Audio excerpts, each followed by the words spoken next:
你嘅故事感悟自己嘅人生。喂，你好啊，匿名連麥。你好啊，小燕姐姐。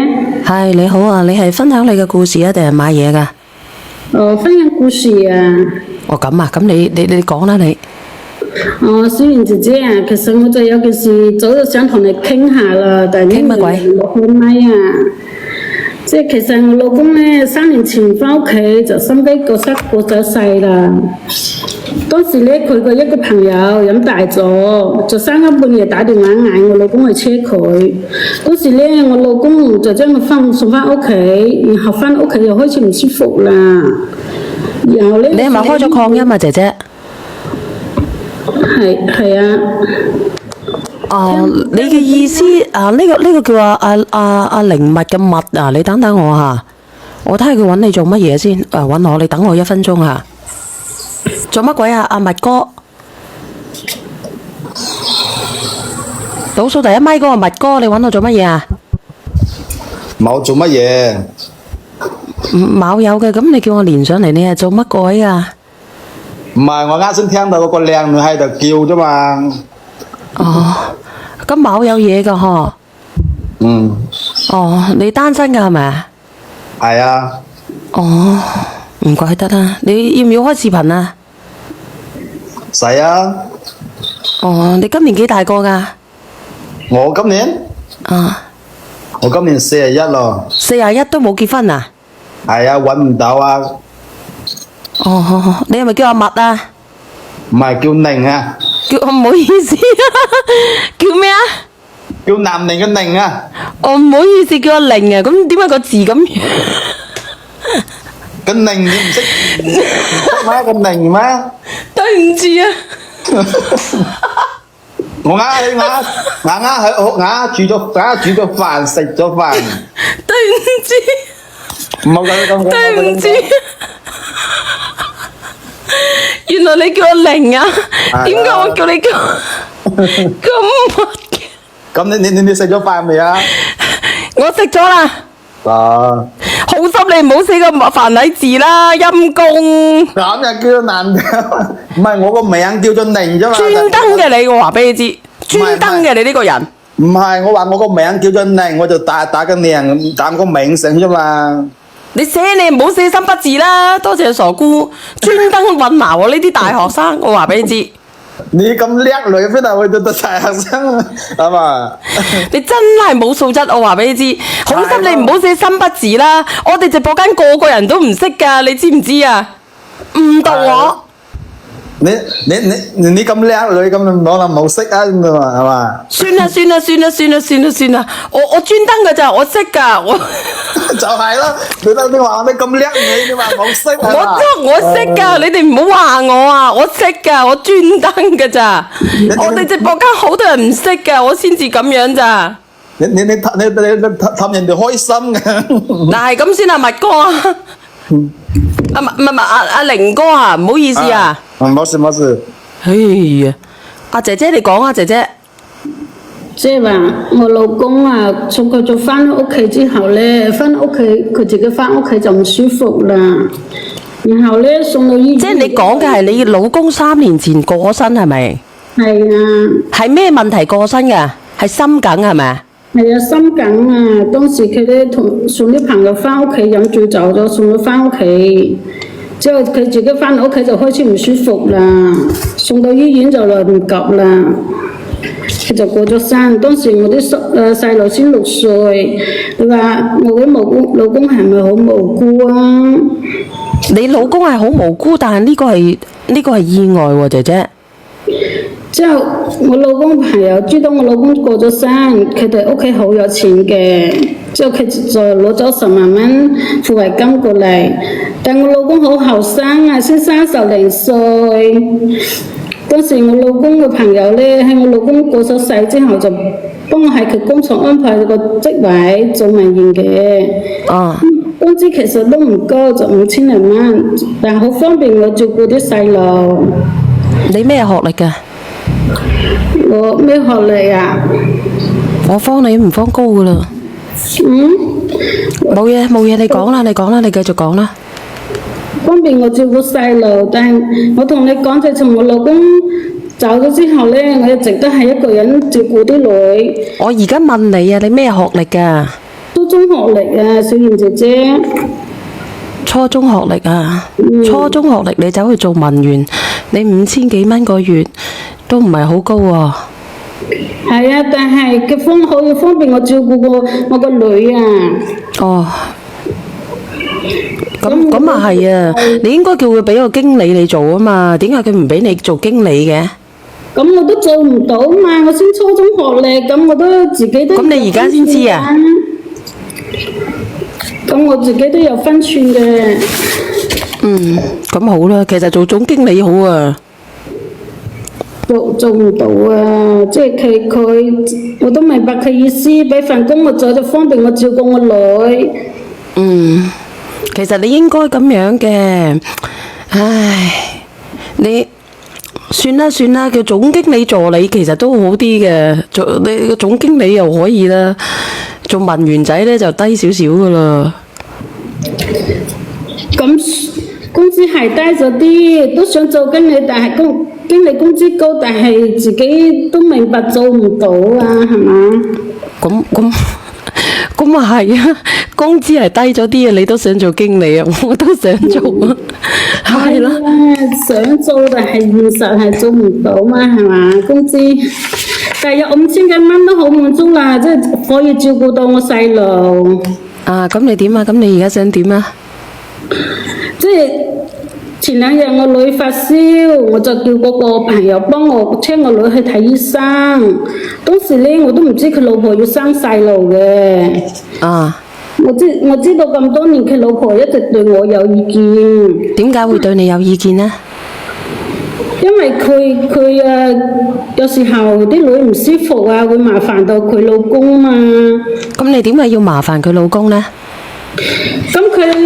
我老公會走都係因為半夜車佢老公翻屋企啫。如果唔係唔車佢老公翻屋企，咁冇呢件事咯，係嘛？咁我老公咁後生，我一個女人帶個女，係嘛？咁係好多唔方便啊，需要幫手啊嘛。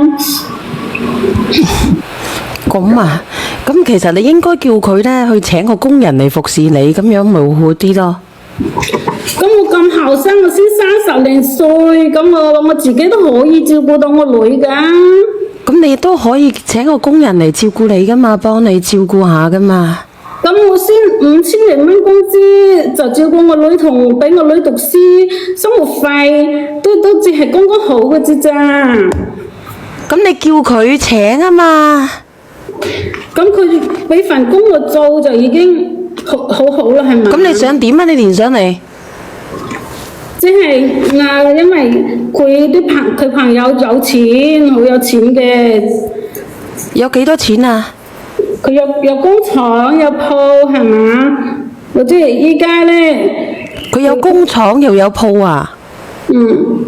哦，咁多錢㗎？咁我哋當時你老公死咗，佢賠咗幾多錢啊？攞咗10萬蚊咁少過嚟啊？係啊，即係賠咗10萬蚊啫，就係依家啲社會10萬蚊真係好少㗎。你使唔使佢？你不如叫佢俾埋間廠，你俾埋個鋪位你好過啦。咁又唔係，咁佢都有一半責任噶嘛，咁佢自己都好內疚，佢知道我細路唔舒服都會主動過嚟幫手噶。其實呢，我話俾你知，如果俾我呢，我肯定要問佢呢，攞佢一間廠啊，有鋪位嘅話，求其一間廠嗰度俾半股份，同埋呢間屋呢，如果有鋪位呢，轉個鋪位就夠噶啦。咁佢有份工俾我做，平時照顧到細路，其實都已經係幫咗我好多啦。咁你想講啲乜嘢啊？就係因為我個女唔舒服，佢送咗我女去睇醫生。嗰日佢啲老婆生仔，但係我真係唔知道啊！當時我女發燒呢，我就想嗌佢車我女去急診。我開咗藥翻屋企，我自己就開始唔舒服啦，頭暈啦。然後呢，我就嗌佢喺我度留咗一夜，幫我睇下啲細路。佢就係早上7點離開嘅。當時咧係佢自己晚上關機，因為佢驚佢老婆同佢嘈交。哦，就咁，之後佢老婆預產期應該係呢個月底嘅，佢唔知佢老婆突然間就搬宿去醫院生咗蘇蝦嘛。而依家咧，佢老婆就知道嗰日我朋友去咗邊度，去咗我嗰度。去咗你嗰度幫你照顧你屋企嘅嘢，幫你照顧個女係咪？係因為我女唔舒服嘛，之後喺醫院翻去之後我又唔舒服啦，之後我就嗌佢喺度幫咗我睇一下我個女。點睇啊？咁我唔舒服，咁我女係發燒嘛，咁肯定係要監測佢有冇再發燒啊，食咗藥之後啊，係咪？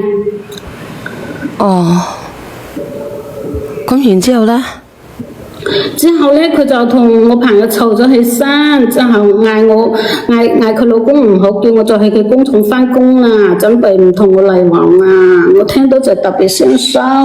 我見到你，我話俾你知，我真係唔知點算啊！你老公死咗，你難唔難過嘅其實？咁肯定難過啦，我特別。倒數第一咪，你好 Hello，你好。喂，姐姐，我想問下你，嗰晚係照顧你定照顧你個女啫？你講嘢都冇邏輯性嘅，其實佢係咪經常喺屋企照顧你嘅啫？唔係啊，佢照顧我個女啊。你講嘢可唔可以正常少少啫？唔係，我想問你，你生得好靚女嘅咩？冇。咁冇人哋憑咩照顧你個女啫？你個女關人哋咩事啫？咁佢係因為我老公係因為佢。咁你咪告佢咯。行法律程序咯，該賠嘅。佢當晚出席酒會嘅，如果你先生真係因為呢個事情，係個個都要賠㗎，唔單止佢㗎。你驚咩啫？但係你點解係要扯住佢嘅？飲走咗佢害死我老公喎。咁你老公當晚飲酒有幾個人先？係咪得佢一句先？係我老公翻到屋企係冇事㗎，係車佢翻。我而家問你，你當晚你老公飲酒當晚有幾個人？我同你講，你老公當晚飲酒係因為飲酒而過身嘅。個當晚嗰啲人係一個都走唔甩嘅，唔係單止佢。我老公係揸車去，佢係冇飲酒㗎，點會飲酒啫？咁佢究竟飲酒死嘅定係唔飲酒死嘅，姐姐？我老公係冇飲酒，送佢。咁冇飲酒，咁佢冇飲酒死，咁點解你朋友又要賠10萬俾你啊？因為我老公係車佢朋友翻屋企之後先走㗎嘛。咁你老公又冇飲，咁你老公究竟因為咩嘢死㗎？你好亂啊！緊啊，心緊啊！咁你心緊唔關你朋友事㗎？點會唔關啫？如果佢翻屋企冇車佢翻去嘅話，喺屋企。咁佢就算冇車佢翻屋企，佢喺你屋企，佢都會心緊㗎。心緊唔係因為車人翻屋企先會心緊喎，姐姐。你其實同呢個男嘅係咪之前一直有嘢嘅啫？點會有嘢啊？咁如果係咁，佢喺屋企嘅話，我發現咗係唔係可以及時咁送過去啊？咁你又話你又話佢車咗佢朋友翻屋企，然之後翻你屋企喺你屋企突然間走，送到醫院嚟唔切，咁你究竟前言不搭後語嘅？喂，小媛姐姐，唔係，當我講係啱噶啦，姐姐啊，你認為人哋害死咗你老公，咁你仲麻煩人哋做咩啊？即刻將佢告乜係啦，賠多啲銀紙俾你係啦。仲有一個問題，你成日都話佢送完你個女翻去之後唔舒服，係咪隻西唔舒服啊？講呢啲嘢，我直照啲啫嘛，咁講咁多隱晦做乜嘢啫？邊一個男人知道自己個老婆馬上要生啦，就要關機嘅啫？早就已經有路啦，你連上嚟想講就講，你就實話講，究竟有冇路，有冇搞過，有就有，冇就冇。係啦，即係我意思就係你實話實說，唔好成日喺度講呢咁無用嘅嘢。你前言不搭後語都唔符合邏輯嘅。等等又話你老公飲酒，咁如果係飲酒，你當晚飲酒嘅全部都要賠俾你。你點解係要扯住呢個人咧？我哋都冇嘢，我哋係清白噶嘛。你清白，你個女唔舒服，你人哋留一晚喺度做乜嘢啊？多鳩。OK，你哋清白嘅，咁你又話佢害咗你老公，咁你仲對佢咁好做乜嘢啊？你仲麻煩人哋做乜嘢啊？乾脆攞一筆大嘅錢俾佢。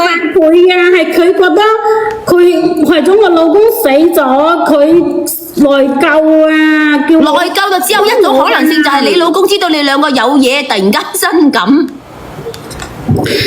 點會突然間？如果我老公喺屋企咁，我肯定可以早啲發現啦，係嘛？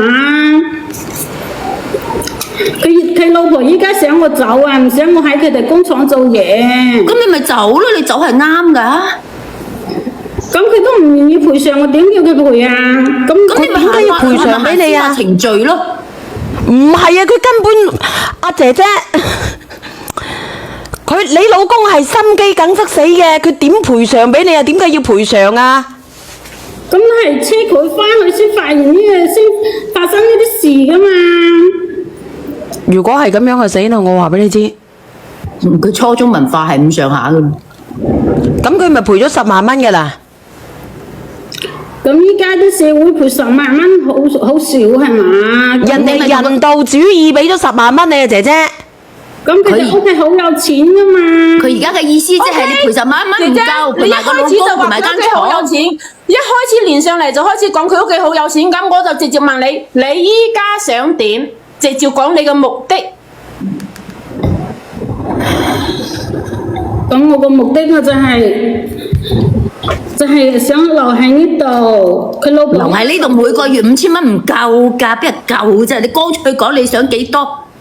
你問下直播間啲人大算可唔可以膽啲講啦，幫到你？姐姐你連上嚟咧就唔好浪費大家嘅時間啦，大膽啲講你要幾多？喺工廠度做嘢，人哋個老婆而家唔俾你喺度做邊度都可以打工嘅，啫，係咪先？邊度都可以打工嘅啫，點解係都要留喺呢度打工咧？咁喺佢呢度打工都方便我接細路係嘛？喺邊度打工可以咁方便啊？我你姐姐唔係喎，你快啲離開呢一度，揾一個好啲嘅老公，嫁咗佢，有人養住你，更加唔使做湊細路，更加係方便嘅。我而家有啲明又生一個女仔，我同你講，姐姐，我同你講，你而家你再唔走咧，佢老婆真係咩嗰陣時候，你連呢5000蚊都保唔住，仲有佢之前俾你嗰10萬，人哋都會攞翻嚟。你憑咩攞人錢啊？你渣都冇，我同你講。發生啲咩事？佢如果佢心冇事，佢點會賠10萬蚊俾我啊？你而家離姐身有冇事姐，先？人哋係人道主義俾你嘅啫，我相信。咁佢肯定係心裏有鬼啦。點會啫？如果係咁樣，我1分我都唔俾你，我同你講。思源姐姐，思源姐姐，佢啲故事佢呃人㗎，佢絕對仲有啲隱瞞緊我哋嘅，冇可能嘅。誒，姐姐，我想問一下你，你係咪想做董事長啊？你知唔知董事長係咩意思啊？即係一個老細咧，佢喺公司就係老闆，係總經理；董事長咧就係佢老婆。你係咪想做呢個董事長啊？係啊，我想去求助小燕姐姐，係因為我想留喺呢度，我冇咩隱瞞㗎，我只係想留喺度，方便我照顧啲女啫嘛。好假啊！好閪假，假好閪傻，好閪假。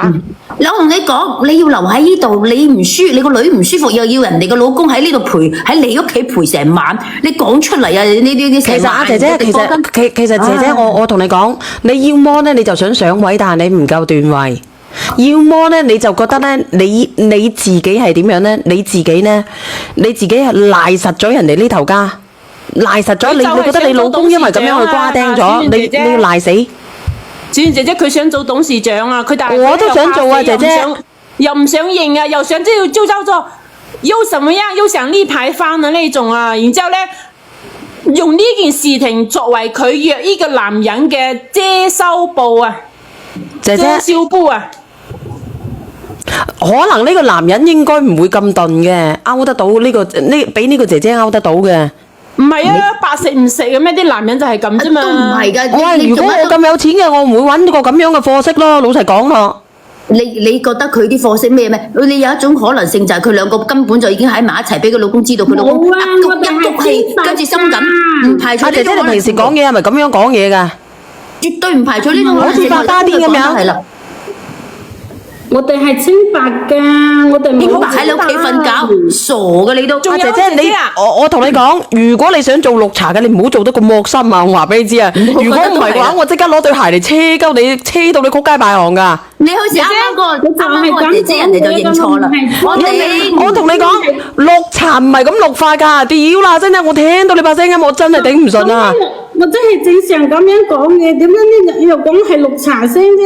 你唔係啊，你呢個綠茶聲啊，我同你講啊，係男人見到都會攞嘢車，我話俾你知，唔好女人啊，我話俾你知。如果呢個男人見到都係假嘅啫，個男人都盲咗嘅啫。問題講翻你啱先嗰個問題，你個女唔舒服，點解要人哋車啊？依家冇滴滴打咩？想當年十幾年前，我生2個細路。佢老豆去咗出差，我任何人都冇通知我生仔，我都係一個咧就開車自己去生嘅，一個咧就打的機過去生嘅。依家咁方便，你點解為咗個10零20蚊叫人哋去接送咧？打的都要使錢嘅，幫下我哋都係應該嘅，係嘛 OK， 我就當你係幫下你按揭，我就問你啦。咁點解你馬係要人哋嘅老公留喺度幫你手咧？咁佢害咗我冇老公喎，我唔應該咩？我同你講，你真係嘅，你要麼佢做你老公，你要麼咧你就屈呢個男人嘅，我同你講，要麼你就屈呢個男人嘅愧疚嘅，但你自己上位又上唔到。佢段位太低啦。唔係，我同你講我都唔制啊！我同你講啊，俾我都唔制啊，姐姐。唔係小圓姐姐，你錯啦！呢個女人段位好高，我同你講，佢絕對同呢個男，佢絕對同呢個男嘅之前肯定有嘢俾佢老公知道，佢老公因為呢件事而心緊嘅。你叫呢個，你叫佢老婆今晚上嚟啊！叫佢老婆。佢話絕對唔係而家開始嘅，冇可能嘅。邊個男人咁傻嘅啫？啊，所以咪留低個男人喺度陪佢咯，隻西唔舒服啊！你可以叫呢個男嘅，唔係你叫呢個你叫佢太太上嚟啊！你自己約，如果約唔到嘅，費事見啊！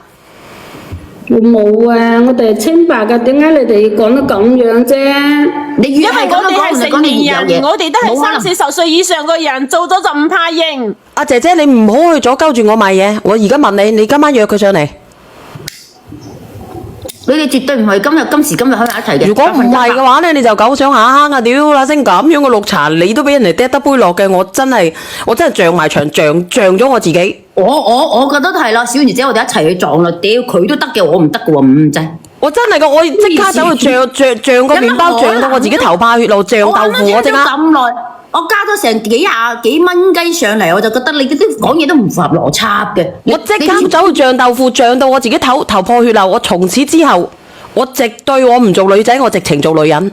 你當我哋所有人都係傻西啊！我冇可能嘅，都唔符合邏輯。人哋個老婆就嚟生嘅，都可以喺你屋企留一晚。我話佢害死咗我老公，佢幫你唔好攞呢你個藉口。姓乜嘢㗎？咁佢係我女唔舒服，係佢自己內疚，係幫我嘅啫嘛，又唔係我你個女唔幫你啊舒服，你唔通知佢，佢知道咩？真係好閪搞笑嘅啫！你個女唔舒服，你唔通知佢，佢會知道嘛？真係日日唔係有可能㗎。第一咪，佢哋日日喺埋一齊咪知咯。倒數第一咪邊個嚟㗎？佢日日喺埋一齊咪知咯。乜嘢啊？個男人應該唔會咁低段位嘅。如果係咁樣，我醬豆腐喎，我同你講。我都着啊！走啦，一齊去醬豆腐。黐線嘅，唔符合邏輯嘅。憑咩你個女唔舒服，人哋個老公喺屋企，人哋個老婆就嚟騷啦，都仲喺屋企照顧一晚黑，仲要關機喎。醬豆腐啊，醬豆腐啊，姐姐，醬豆腐啊，一齊去。假故事，一係咧就假故事，一係咧佢就冇講真話。你唔好當我哋你叫全部人都佢嘅老公上嚟，咪你叫佢老婆上嚟啦。呢個姐姐絕對唔係今時今日先喺埋一齊噶啦，咁我係通知佢，當時我都即係唔知點算好嘛。你今年貴庚啊？唔知點算好。我又想講翻啱先嗰句話，你都食咗好多年飯噶啦，係嘛？打的唔識話。唔使講啦，唔使講打唔打得啦，要麼咧就想發達嘅，要麼咧就想上位嘅。佢係成日都話人哋害咗佢個老公啊嘛，咁係咪想佢做翻你老公，你嚟做董事長？你想唔想佢做你老公？你話俾我知。因為佢一開始就講啦，呢個男人好。我而家問你啊，你想唔想人哋做你老公啊？唔想啊，唔想咪走咯，人哋老話你走，你咪走咯。咁簡單嘅，咁係簡單嘅嘢都要上嚟講咁鬼死耐。咁你而家老婆唔俾你喺度做，你咪走咯。你都唔想去做。係咁先啊，姐姐，係咁先啊，唔係講笑嘅。你要麼你就今晚約人哋上嚟，或者約個哥哥上嚟，可以傾。咁叫佢老婆上嚟咯，全部約上嚟，全部約上嚟，係全部約上嚟，絕對唔係第一次喺埋一齊嘅，你哋兩個。全部約上嚟，我相信個男人絕對唔會睇啱你嘅。如果唔係我撞豆腐佢，我睇先。我都撞豆腐。唔係啊，小燕姐姐，有陣時有啲女人好識扮弱，然之後等個男人展示佢嘅英雄魅力。弱都唔會弱到咁樣㗎，好似燉閪咁樣，仲學人哋上位。你唔好話呢啲先叫做高段位啊，傻！你知而家撚出線嘅，係男人聽到啊，我都攞鞋嚟掟啦。唔係㗎，有啲真正嘅獵手係以獵物嘅形式出現嘅，呢啲先叫高手啊！唔係嘅，呢啲叫高手。你覺得佢燉啊，佢而家覺得我哋先係燉啊，傻嘅。佢當我哋係燉西啊！快落去啊！我唔係啊，姐姐，今晚見啊！好啦，咁我今晚嗌佢老婆上嚟啊，帶埋佢老公。整首歌俾你聽聽，有咩歌啊？